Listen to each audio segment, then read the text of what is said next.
因为伫咱金门的二大也各具名护士是搁传出有中国的无人机飞来遮偷袭，咱的国军发现了后，随发射信号弹，也各具干扰枪甲因赶走。这影片抛起伫网络顶悬了后，对方是搁伫这影片的下骹留话咧呛声，讲咱台湾的干扰枪是无路用，无较抓，因是无咧行。 无人机伫个空中翕官兵伫行的过程，拢翕甲真清楚。金门二大甲民护士设备，搁互中国无人机飞入来翕相。咱守军发现了后，随发射信号弹示警，搁用干扰枪来反制。早上9点跟下午2点左右，各在社坛跟门福屿发现无人机。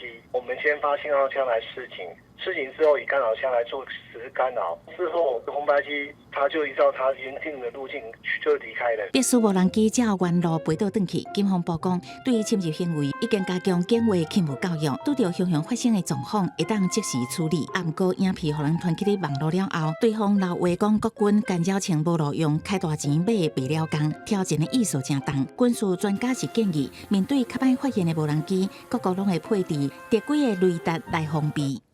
不管是机场或营区周边，各国都一样，都要配备特规的雷达去找这些微小型的无人机。这事件的话，也给陆军一个警惕：我们要科技建军，陆军要跟上时代的脚步。专家认为，敢若靠守军用目睭看，用干扰枪反制，也是无够。搁再讲，中国无人机为3月底以来，真侪该出动来翕，那亲像无人伫咧共款，侮辱国军以外，立足咱政府认为是认知作战，更加应该购买建设适合的装备，才会当反制无人机一直伫侵扰。记者综合报道。